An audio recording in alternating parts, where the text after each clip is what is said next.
Think win-win atau berpikir menang-menang adalah kebiasaan keempat dalam buku The 7 Habits of Highly Effective People karya Stephen R. Covey. Kebiasaan ini menekankan pentingnya membangun hubungan yang saling menguntungkan dalam setiap interaksi.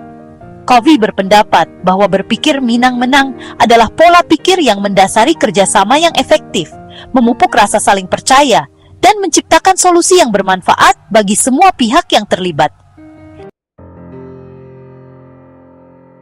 Apa itu pola pikir menang-menang? Menurut Covey, menang-menang adalah pendekatan hidup yang mengutamakan integritas, hubungan saling menghormati, dan kerjasama untuk mencapai hasil yang menguntungkan kedua belah pihak. Ini bukan tentang menang dengan mengorbankan orang lain, atau menang kalah, atau menyerah demi orang lain, kalah menang. Sebaliknya, menang-menang menciptakan solusi di mana semua orang merasa dihargai dan puas. Covey menekankan bahwa pola pikir ini adalah dasar dari semua hubungan yang sehat, baik dalam konteks profesional, keluarga, maupun sosial. Paradigma pola pikir lain. Covey membandingkan pola pikir menang-menang dengan paradigma lain yang sering digunakan dalam kehidupan sehari-hari. 1. Menang kalah. Saya menang, Anda kalah. Paradigma ini sering terlihat dalam persaingan yang agresif atau hubungan yang tidak sehat. Contohnya adalah bos yang hanya peduli pada hasil tanpa memperhatikan kesejahteraan karyawan. 2. Kalah menang. Saya kalah, Anda menang. Orang dengan pola pikir ini cenderung menyerah atau mengorbankan kepentingannya untuk menyenangkan orang lain. Contohnya adalah mengalah dalam konflik meskipun hal itu merugikan diri sendiri. 3. Kalah-kalah. Kita berdua kalah. Paradigma ini sering muncul dalam hubungan yang penuh dengan kebencian atau persaingan yang merusak.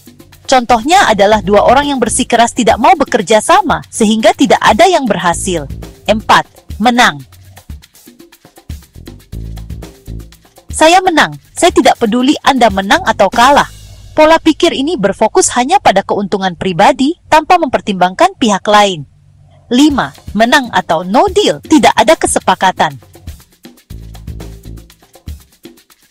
Jika tidak ada solusi yang saling menguntungkan, maka lebih baik tidak membuat kesepakatan. Paradigma ini memastikan bahwa setiap pihak tetap merasa dihormati. Fondasi pola pikir menang-menang. Kami identifikasi 3 karakter utama yang mendukung pola pikir menang-menang. 1. Integritas. Memegang teguh nilai-nilai dan komitmen kita meskipun menghadapi tekanan. Orang dengan integritas tinggi tidak akan mengorbankan prinsip mereka demi keuntungan jangka pendek. 2. Kematangan. Kemampuan untuk menyeimbangkan keberanian dan rasa hormat dalam berkomunikasi. Covey menggambarkan kematangan sebagai kemampuan untuk menyampaikan kebenaran dengan tegas, tetapi tetap menghormati orang lain. 3. Mentalitas kelimpahan. Keyakinan bahwa ada cukup banyak sumber daya dan kesuksesan untuk semua orang. Mentalitas ini mendorong kolaborasi daripada persaingan. Mengapa pola pikir menang-menang penting? Covey menjelaskan bahwa hubungan manusia yang efektif dan tahan lama dibangun di atas rasa saling percaya dan keuntungan bersama. Ketika kita mengadopsi pola pikir menang-menang, maka kita akan memperkuat hubungan melalui rasa hormat dan kerjasama, membangun reputasi sebagai orang yang adil dapat dipercaya, dan meningkatkan produktivitas dan efisiensi, karena semua pihak bekerja menuju tujuan yang sama. Sebaliknya, paradigma lain seperti menang kalah atau kalah menang cenderung merusak hubungan dan menciptakan ketegangan jangka panjang. Dimensi pola pikir menang-menang. Covey mengidentifikasi 4 dimensi penting untuk menerapkan pola pikir menang-menang. Pertama, karakter. Pola pikir menang-menang dimulai dari dalam diri, yakni melalui integritas, kematangan, dan mentalitas kelimpahan. Kita harus memiliki kejelasan tentang nilai dan tujuan pribadi kita untuk dapat menghormati kebutuhan orang lain. Kedua, hubungan. Kepercayaan adalah fondasi dari hubungan yang sehat. Tanpa kepercayaan, pola pikir menang-menang tidak akan dapat berfungsi. kita membangun kepercayaan dengan menunjukkan konsistensi, empati, dan komitmen terhadap keadilan. Ketiga, kesepakatan. Pola pikir menang-menang membutuhkan kesepakatan yang jelas dan saling menguntungkan. Covey menyebutnya sebagai kesepakatan tertulis yang menetapkan ekspektasi, tanggung jawab, dan konsekuensi. Keempat, sistem dan proses.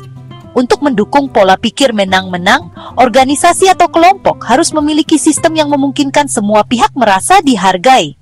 Misalnya, kebijakan perusahaan yang mendukung keseimbangan kerja dan kehidupan adalah contoh sistem yang mendukung menang-menang. Mengembangkan pola pikir menang-menang. Covey memberikan beberapa langkah praktis untuk mengembangkan pola pikir menang-menang, yaitu: pertama, merenungkan paradigma kita. Kita harus mengevaluasi cara kita mendekati konflik atau negosiasi. Apakah kita cenderung memilih menang kalah, kalah menang, atau lainnya? Kedua, melatih empati. Empati bisa kita latih dengan mendengarkan orang lain dengan tulus untuk memahami kebutuhan, tujuan, dan perspektif mereka. Ketiga, fokus pada kepentingan, bukan posisi. Dalam negosiasi, cari tahu kebutuhan mendasar setiap pihak daripada hanya memperebutkan posisi tertentu. Contohnya dalam pembagian tugas, fokuslah pada pembagian kerja yang adil daripada siapa yang menang dalam argumen. Keempat, menggunakan pendekatan kolaboratif. Mengajak semua pihak untuk bekerja sama, menemukan solusi kreatif yang saling menguntungkan. Kelima, menetapkan kesepakatan yang jelas. Kita harus memastikan setiap pihak memahami dan menyetujui ekspektasi bersama untuk menghindari konflik di masa depan. Contoh penerapan pola pikir menang-menangkah? Pertama, dalam hubungan pribadi, ketika pasangan menghadapi konflik, pola pikir menang-menang berarti mencari solusi yang memenuhi kebutuhan emosional kedua belah pihak. Misalnya, jika pasangan kita tidak sepakat tentang liburan, kita dapat mencari aktivitas yang disukai bersama atau membagi waktu untuk memenuhi preferensi masing-masing. Kedua, dalam dunia kerja, seorang manajer dengan pola pikir menang-menang akan mencari cara untuk memotivasi karyawan tanpa mengorbankan kesejahteraan mereka. Contohnya, menciptakan insentif yang meningkatkan produktivitas sambil menjaga keseimbangan kerja dan kehidupan pribadi karyawan. Ketiga, dalam negosiasi bisnis, negosiator dengan pola pikir menang-menang akan mencari hasil di mana kedua perusahaan merasa puas dan hubungan jangka panjang tetap terjaga.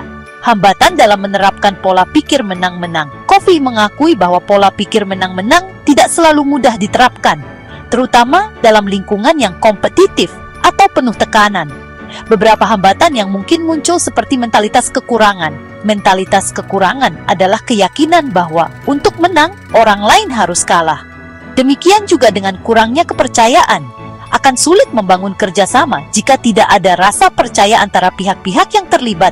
Selanjutnya, adanya ego dan harga diri akan mengakibatkan keinginan untuk selalu benar atau unggul, sehingga dapat menghalangi solusi saling menguntungkan. Manfaat pola pikir menang-menang. Menerapkan pola pikir menang-menang akan menciptakan hubungan yang lebih baik, yang akan membangun rasa saling percaya dan menghormati dalam hubungan pribadi dan profesional. Kemudian solusi menang-menang juga akan menciptakan rasa pencapaian yang mendalam bagi semua pihak. Produktivitas pun akan lebih tinggi karena solusi menang-menang akan menciptakan kerjasama yang harmonis yang berimbas pada peningkatan efisiensi dan hasil kerja.